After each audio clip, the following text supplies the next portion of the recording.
সংসদে আন্দালিব রহমান পার্থ বক্তব্য আমরা শুনছি, তিনি বলছেন যে আপনারা বুঝতেছেন কিনা। তিনি কালকেও বলেছেন যে কেউ যদি আইন না বুঝে বারবার তাদের বুঝিয়ে লাভ নেই, আক্তার হোসেন তারা বারবার প্রমাণের চেষ্টা করছে, তারা জুলাইয়ের টেন্ডার নিয়েছে। আক্তার হোসেন ওনার এই বক্তব্যের পরপরই ওনাকে বুঝিয়ে দিয়েছেন। ওনারা যেটা আসলে সবসময় মনে করেন যে ওনারা আগে সাংসদ ছিলেন বলে ওনারা সবকিছু ওনারাই বুঝেন, আর কেউ কিছু বুঝে না, এবং ওনারা এই সংসদে দাঁড়িয়ে দাঁড়িয়ে বারবার মিথ্যা কথা বলছেন। আমরা দেখলাম যে আইনমন্ত্রী গুমের আইনের ব্যাপারে বললেন যেটাকে আরও শক্তিশালী করা হচ্ছে, কিন্তু যেই সংসদীয় কমিটি সেটাকে আইনটাকে ল্যাপস করার প্রস্তাবনা দিয়েছে সেখানে কিন্তু এই কথা বলা নাই যে শক্তিশালী করা হচ্ছে। সেখানে বলা হচ্ছে এই শর্টকামিংস আছে, এই জন্য এটা আমরা বাদ দিচ্ছি। তাহলে এই যে দ্বিচারিতা, সংসদীয় কমিটি তো বিএনপি এমপিদের কমিটি, তাহলে এই যে দ্বিচারিতা এবং সংসদে দাঁড়িয়ে দাঁড়িয়ে মিথ্যা কথা বলা, অসত্য, সংসদীয় ভাষায় মিথ্যা বলা যেন অসত্য বলতে হয়, অসত্য কথা বলা এবং সেটাকে খুব জাহির করা যায়। এবং আইনমন্ত্রী বলছেন যে নাহিদ ইসলাম যেভাবে নিয়োগ পেয়েছেন আমিও সেভাবে নিয়োগ পেয়েছি। 6 তারিখ কোন 106 ছিল? 8 তারিখ সরকারটা গঠিত হয়েছে 106-এর মাধ্যমে। 6 তারিখ তো অ্যাটর্নি জেনারেল এবং আইজির নিয়োগটা হয়েছে, এবং আমরা জানতে পেরেছি যে জনাব মির্জা ফখরুল ইসলাম আলমগীরের অনুরোধে রাষ্ট্রপতি এই দুজনকে নিয়োগ দিয়েছেন। কিন্তু এই নিয়োগের ক্ষেত্রে রাষ্ট্রপতি কোনোভাবেই প্রধানমন্ত্রী কিংবা প্রধান উপদেষ্টার সাথে পরামর্শ ছাড়া, লিখিত পরামর্শ ছাড়া এই নিয়োগটা তিনি দিতে পারেন না।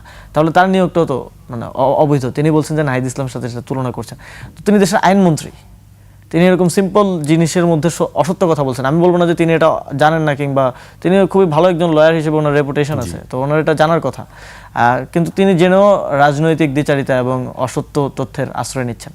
তো এগুলো ওনাদের দিক থেকে আমরা দেখছি, কিন্তু ওনারা খুব দম্ভের সাথে জিনিসগুলো বলেন বা করেন। যে সালাউদ্দিন আহমেদ তিনি বলছেন গণভোট প্রতারণা, কিন্তু ওনার ঐক্যমত্য কমিশনের ভিডিও এখন আমাদের সোশ্যাল মিডিয়ায় বা বিভিন্ন ইয়াতে ভাষায়, যে উনি তখন বলছেন যে গণভোট সংবিধানে না থাকলে কী হয়েছে, এটা করা যাবে, কিন্তু এখন আবার বলছেন যে সংবিধানে নাই।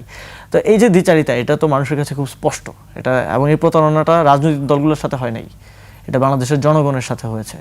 আপনি গণভোটের এবং ঐক্যমত্য কমিশনের কয়েকজন বলেন, ডক্টর শিশুমণির অ্যাডভোকেট শিশুমণি, তিনি বলেছেন যে সেখানে গণভোটের প্রস্তাবনাটা সরাসরি সালাউদ্দিন আহমেদের নিজের দেয়া। তো এখন তিনি বলছেন যে গণভোট একটা প্রতারণা হয়েছে। তো এই যে প্রতারণাটা, এটা বাংলাদেশের মানুষের সাথে হচ্ছে। সবচেয়ে কনসার্নিং বিষয় হচ্ছে এটা রাজনৈতিক দলগুলোর সাথে তো হচ্ছেই, বাংলাদেশের জনগণের সাথে হচ্ছে। কারণ আপনারা বক্তব্যগুলো জনগণকে দিয়েছেন, এবং জনগণ সেখানে কনফিডেন্স রেখেই কিন্তু এসে গণভোটে ভোট দিয়েছে, জাতীয় নির্বাচনে ভোট দিয়েছে। এবং এই জনগণের সাথে অতি রাজনীতি করার ফলাফল কখনো ভালো হয় না, এটা আমরা দেখেছি বাংলাদেশে। এখন উপায় কি তাহলে? এখন কি সমাধান মিলবে নাকি? এখন উপায়, আমরা সংসদেও আমাদের প্রতিনিধিরা কথা বলছেন, আমরা যখন এখানে কথা বলছি অধিবেশন চলছে, আমরা রাজপথেও সরব আছি এবং থাকব। আমরা বিভিন্ন সেমিনার আয়োজনের মধ্য দিয়ে, মানুষের কাছে যাওয়ার মধ্য দিয়ে, মানুষের মধ্যে এই যে সচেতনতাটা আবার তৈরি করার চেষ্টা করছি।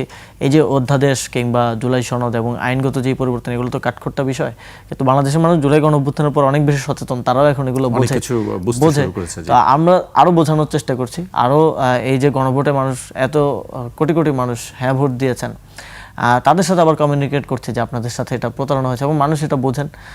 এবং এই সচেতনতা তৈরির মাধ্যমে আমরা সামনের দিনে আরও বড় পরিসরে রাজপথের আন্দোলনের কথা ভাবছি, যদি যেভাবে চলছে সেভাবেই চলতে থাকে। তবে আমরা আমাদের দিক থেকে সবসময় আহ্বান জানাতে চাই এবং জানাচ্ছি যে আপনারা জুলাই গণঅভ্যুত্থান, জুলাই সনদ, গণভোট এবং এই যে রাষ্ট্রের কাঠামোগত সংস্কারের ক্ষেত্রে সদিচ্ছাটা দেখান, আমরা একসাথে এটা করি এবং কমিটেড ওয়েতেই করি, যে ওয়েতে আমরা কমিটমেন্টটা করেছিলাম নির্বাচনের আগে, সেই ওয়েতে করি।